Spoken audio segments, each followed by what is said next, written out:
اب دوسری بات یہ ہے کہ مانومنٹ جو شہداء کے ہیں، کرنل شیر خان کے مانومنٹ کے بارے میں بات ہوتی ہے. اب میں آپ کے پروگرام کے توسط سے آن ریکارڈ ایک چیلنجنگ سٹیٹمنٹ دینا چاہتا ہوں کہ مردان میں جو مجسمہ توڑا گیا ایف ریجیمنٹ کا، وہ مجسمہ کرنل شیر خان کا تھا ہی نہیں، وہ کسی شہید کا میں دوسری بات کر دوں. Can I tell you something? Because اتنے جذبات مجروح ہوتے ہیں نا مروت صاحب، میں اس کی نیٹی گریٹی میں جانا نہیں چاہتی کہ تھا نہیں تھا کیا تھا، because this is right now in courts right now. یہ نہیں تھا، آپ لوگ جا کے جو بھی یہی تو بتا رہا ہوں عدالتوں میں ہے نا وہ جا کے ثابت کریں گے. مجھے ادھر بتائیں، ادھر بات کی ہے کہ ایک organized campaign being launched for narrow political interest to blur the abhorrent activities that took place. In this regard, malicious efforts to create distortions, confusion, disinformation are absolutely futile. یہ سٹیٹمنٹ کی ضرورت اس لیے پڑی کہ 9 فروری کو جو ریزلٹ ریگ ہوئے اس سے توجہ اٹھانے کے لیے اب یہ اعلامیہ. یہ اب آپ کی انٹرپریٹیشن ہے؟ نہیں، میری انٹرپریٹیشن نہیں ہے، کیونکہ اب آپ یہ ذمہ داری لے رہے ہیں. ایک سیکنڈ، کیونکہ میں نے یہ نہیں کہا یہ آپ کے لیے، بیکاز آپ لوگوں نے بھی حال ہی میں اپنے آپ کو ڈسٹنس کیا ہے کچھ ویلاگرز اور بلاگرز سے جو بار بار اداروں کے خلاف اور شخصیات کے خلاف جو ہیں وہ نفرت پھیلاتے رہتے ہیں سوشل میڈیا پہ. آپ نے اپنے آپ کو ڈسٹنٹ کیا ہے نا ان لوگوں سے.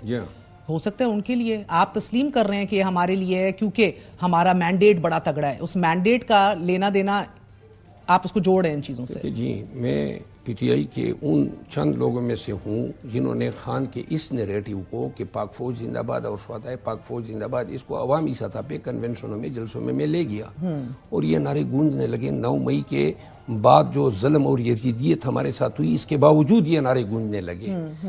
لہٰذا میں ذاتی طور پہ یہ سمجھتا ہوں کہ ہماری کوشش یہ تھی اور رہے گی کہ جو برج ہے اس کو مستحکم کیا جائے پاک فوج اور پاکستان کے عوام کے بیچ، اور اس میں کوئی جو ہے نفرت جو ہے اس کو پنپنے نہ دیا جائے اور بد اعتمادی ختم کی اور بد اعتمادی ختم کی. سر آپ کو ضرورت نہیں تھی اور آپ کے قائد اس کی تائید کر رہے ہیں، آپ ادھر بیٹھ کے کہہ رہے ہیں اس کی ضرورت نہیں تھی. قائد تو یہ فرما رہے ہیں نا کہ اصلی ملزموں کو کٹہرے میں، مگر ان کا پہلا لفظ تھا کہ میں تائید کرتا ہوں اس پریس ریلیز کی. تو آپ نے پہلی مجھے خبر دی کہ اس پارٹ کی کرتے ہیں صرف، اب آپ کہہ رہے ہیں اس کی ضرورت نہیں تھی، جبکہ آپ کے مسئلہ ایک اور بھی ہے نا سر. یہی مسئلہ ہے کہ ایک بڑا اہم مسئلہ آپ نے ہائی لائٹ کر دیا. ابھی آپ کس طرح اگلے 5 سال چند سال مہینے جتنا بھی کس طرح گزاریں گے اگر آپ کو ہر فیصلے کے لیے ہر چھوٹی چیز کے لیے بار بار اڈیالہ بھاگنا ہوگا؟ آج جیسے آپ لوگوں کو نہیں ایکسیس ملا، روز جانا ہوتا ہے کس کو لگائیں بھئی، کون پی اے سی کا ہیڈ لگے گا، کون کیبنٹ میں ڈالیں کے پی کے کس کو کیا بنائیں،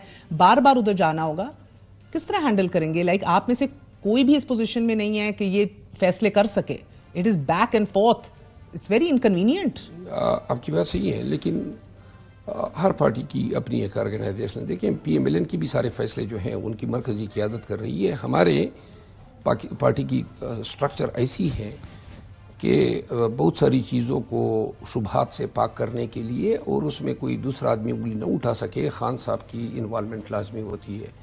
یہاں پہ ایک چیز خان صاحب نے بات کی ہے کہ جو آپ کہہ رہے ہیں کہ نفرتیں نہ پنپنے دیں اور یہ بد اعتمادی کو ختم کریں، اس برج کا کام کریں، اس کے لیے آپ لوگوں نے کیا کام شروع کیا ہے؟ ہم نے سوشل میڈیا پہ بالخصوص ٹویٹر اور جو یوٹیوب اور دیگر میڈیا پہ جو آرمی کے خلاف کمپین ہوتی تھی، جو گالیاں پڑتی تھی، اس حوالے سے ہم نے باقاعدہ اپنے ورکرز کو بار بار میسیجز دیے، تلقین کی، تقاریر کی، اور اس کا نتیجہ یہ نکلا کہ جو ہیڈ کا انڈیکس تھا وہ 73% ڈاؤن ہوا ہے. 73%. دوسری بات یہ ہے کہ جو یوتھس ہیں، جو نوجوان نسل ہیں اور جو عموماً ویلاگر یا بلاگرز کو جو ہیں فالو کرتے ہوئے زندہ باد مرد آباد کے نعرے لگاتے ہوئے، ان کے لیے ہم نے رہنمائی فراہم کی.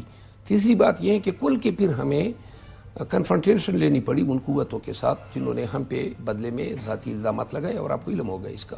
اور ہمیں خود ان زندہ باد یا خان کے نیریٹو کو آگے بڑھانے کی قیمت ادا کرنی پڑی. بہت سارے لوگوں کو اس پہ اعتراض بھی ہے کہ جی آپ کیوں محبت میں اتنے آگے بڑھ رہے ہیں باوجود اس کے کہ جو ہماری پارٹی کے ساتھ ہوا. پہلا کام آپ نے کیا کہ آپ نے اپنے آپ کو ڈسٹنٹ کیا ان کیمپین سے, اپنے نوجوانوں کو, اپنے ووٹرز کو کہا کہ اس طرح کی کیمپیننگ اور اس طرح کی ہیش ٹیگز کو ٹرینڈ نہ کرائیں, یہ نفرت نہیں پھیلنی چاہیے. یہ حال ہی میں کیا ہے؟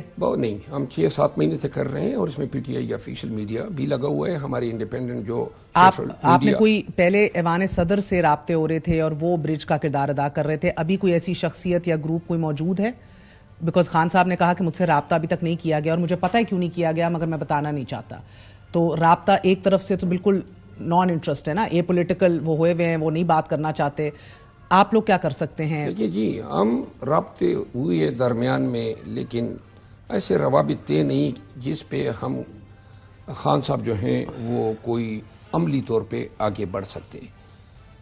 اصل صورتحال یہ ہیں اور یقینی وہ یہ ہیں کہ ہم اسی مقام پہ کھڑے ہیں جب 9 مئی پہ جہاں پہ ہم کھڑے. آج بھی کھڑے ہیں؟ آج بھی ادھر ہی کھڑے, یعنی کہ 1 انچ بھی آگے نہیں بڑھے, کوئی پروگریس نہیں ہوا. اور آپ آگے یہ بھی دیکھیں نا کہ ابھی اگر تھوڑا سا بھی طرز کرتے تو کم از کم یہ ہماری ریزرو سیٹیں تو نہیں چنتے جو لوگوں نے ووٹ. سر ایسے فقدان میں اور ایسے بحران میں آپ لوگوں نے ٹوٹلی کینسل آؤٹ کر دیا ایک بار پھر پولیٹیکل پارٹیز سے بات کرنا, پولیٹیکل لیڈرشپس کو انگیج کرنا. اتنا سخت میسج وہ اسد کیسر صاحب نے کہا کہ چوروں سے کیا بات کریں, نہیں کیا. میں ڈس ایگری کرتا ہوں آپ کی اس.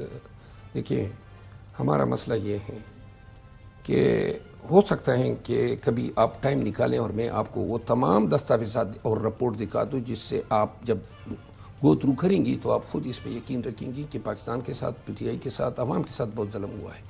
جو سیٹیں ہم نعرے لگا رہے ہیں آپ ڈس ایگری کس بات سے کر رہے ہیں؟ میں ڈس ایگری اس بات سے کر رہا ہوں کہ People Party, P M L N اور ایم کیو ایم, انہوں نے ہمارا مینڈیٹ چوری کیا ہے. 17 سیٹیں دی ایم کیو ایم کو, 1 سیٹ نہیں جیتی ہے. اب آپ یہ کہہ رہے ہیں کہ ان کے ساتھ بیٹھ جائیں, کس چیز پہ ہم بیٹھے؟ یعنی کہ ان کے ساتھ بیٹھے جنہوں نے وہ ان ورکر کو, ان ووٹر کو ہم کیا جواب دیں گے جنہوں نے ووٹ ہمیں دیے اور کہتے ہیں آپ ان کے ساتھ مصالحت کی بات کر رہے ہیں. تو اس لیے ایک طرف سے آپ کو کوئی رسپانس نہیں مل رہا, دوسری طرف سے آپ کہتے ہیں کہ جنہوں نے چوری کی ہے چور کے ساتھ کیا بیٹھے, تو تیسرا راستہ پھر آپ کے پاس یہی ہے کہ سڑکوں کے اوپر دما دم مسکل اندر ہوگا. دیکھیں ہم اتنا بھگت گئے, اتنی جھیل لی ہم نے تکلیفیں کہ اب ہم ذاتی طور پہ ہم عادی ہو گئے ہیں. اب اس سے اور جتنا برا کرنا چاہیں کر لیں, کیونکہ مریم صاحبہ کہہ چکی ہیں آئی ول بی روتھلیس. ہاں وہ تو she has been ruthless for the past 2 years. 2 سالوں سے وہ روتھلیس ہیں. 2 سالوں سے ان کی حکومت ہے پنجاب میں. 2 سالوں سے اس نے کسی پہ ترس نہیں کیا.